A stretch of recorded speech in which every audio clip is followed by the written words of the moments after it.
A research paper dropped last week and wiped $25 billion of chip company stocks in 48 hours. Not a product launch, not an earnings miss, a math paper. That's how significant this is, and most people covering it are explaining it wrong. Google just published TurboQuant, and the reason it matters to you has nothing to do with stock markets. However, it has everything to do with why your AI tools slow down, forget things, and get worse the longer you use them. Here's what changed, how it works, and what it means for every AI tool you use. Hey, I'm the digital character of Ed Hill. I keep you up to date on the latest AI news. Let's get into it. Let's start with the problem nobody actually talks about. Every time you use an AI, Gemini, Claude, ChatGPT, anything, it has to hold your entire conversation in memory while it works. Every message, every response, every piece of context, it stores all of that in something called the KV cache. KV stands for key value. But forget the technical name, think of it as the AI's working memory. A notepad it keeps open on the side so it doesn't have to reread the entire conversation from scratch every time you send a new message. Without it, the AI would be starting over after every single reply. That notepad lives on the GPU, the specialized chip inside a server that runs the AI. And here's the issue. As AI gets more powerful and can handle longer conversations, we're talking hundreds of thousands of words of context, that notepad explodes in size. More context means more memory.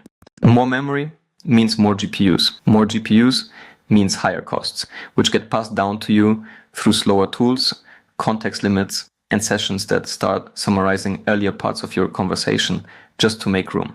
That's the wall. And it's been sitting behind every AI product you've ever used. Traditional memory storage uses something called 16-bit floating point format. Think of bits like the number of digits you're allowed to use to write a number. More digits means more precision. 16 bits gives you very accurate, detailed data. But it's also very heavy, like writing every number out to 16 decimal places. Companies have tried compressing it, shortening those numbers down, but kept hitting the same problem. Compression introduces errors that degrade output quality, so they've been stuck. Full precision is expensive, compressed is worse. Pick your pain. TurboQuant just ended that trade-off. Published March 24th, 2026 by Google Research, TurboQuant compresses that working memory from 16 bits all the way down to 3 bits per element. Going back to that analogy, instead of writing every number out to 16 decimal places, TurboQuant writes it to 3 and still gets the same answer. That's less than a quarter of the original size. And according to Google's benchmarks, it does this with zero loss in accuracy. The numbers, at least 6 times reduction in memory usage. On NVIDIA's H100 GPUs, currently the most powerful AI chips available, up to 8 times faster performance on what's called attention computation. Attention is the process where the AI decides what parts of your conversation to focus on when forming its reply. Think of it like a highlighter. The AI is rapidly scanning everything on the notepad and highlighting what's relevant. TurboQuant makes that 8 times faster. Google tested this across several major open source AI models, Llama 3.1, Gemma, and Mistral. Using standard benchmarks, including one called Needle in a Haystack, where the AI has to find one specific fact buried inside a massive wall of text. TurboQuant passed with perfect scores while using a fraction of the memory. And critically, zero retraining required, zero fine-tuning. You plug it into an existing model as a post-processing step, like installing an update, and it works immediately. Before I get into how it works, if you want to stay on top of breakthroughs like this and actually understand how to apply them in your workflows, that's what AI Space is for.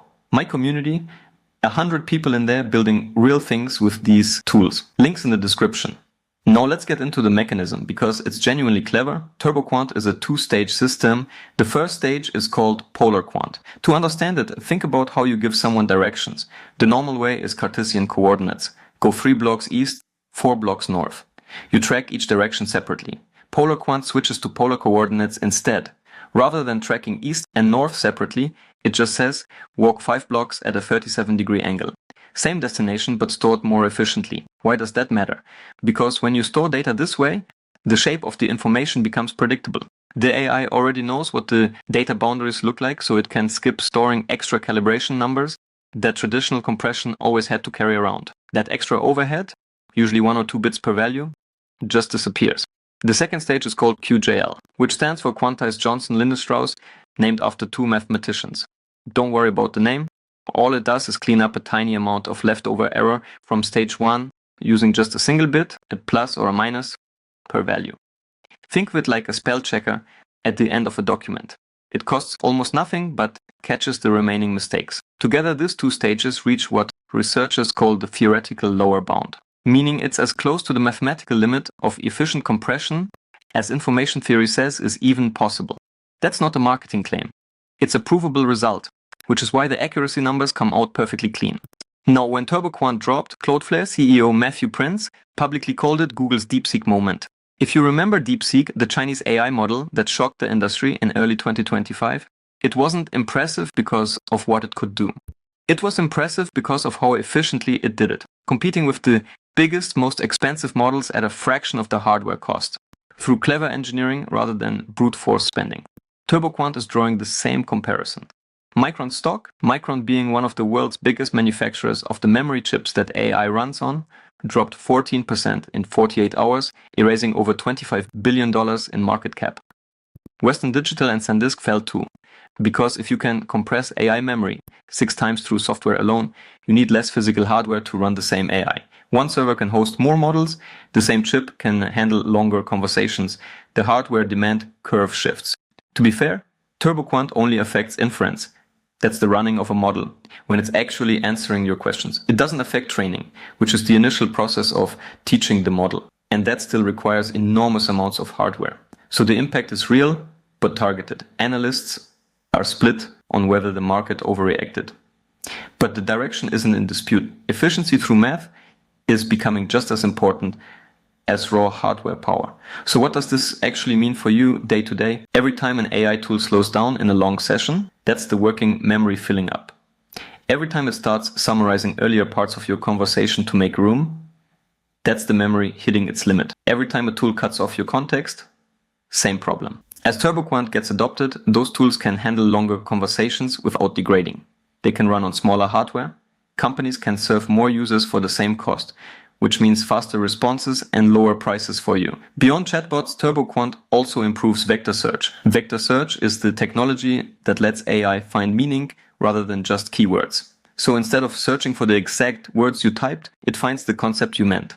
It's the backbone of tools that let AI search through your own documents and files. Google tested TurboQuant against the best existing methods, and it achieved the top recall scores without any custom tuning. That improvement flows into every AI tool that retrieves information, from search engines to AI assistants that work with your own data. And here's the implication most people are completely missing. This makes running capable AI models on smaller hardware viable. Right now, the most powerful AI requires massive data centers. With 6 times memory compression, those same models can potentially run on edge devices, meaning phones and smart home hardware, small local machines. The gap between what runs in a data center and what can run in your pocket just got a lot smaller. As for where it stands right now, TurboQuant is still a research paper. It will be formally presented at ICLR 2026 in late April. ICLR is one of the top academic conferences for AI research. Google's official code release is expected around Q2 2026, but the community isn't waiting. An independent implementation is already live on GitHub, the platform where developers share open source code. The people who understand that shift early are the ones who make better decisions about which tools to use, which platforms to trust, and where the real leverage is. That's exactly what we work through inside AI Space, not surface level news. The actual implications, what changes, what stays the same, what you should be doing differently.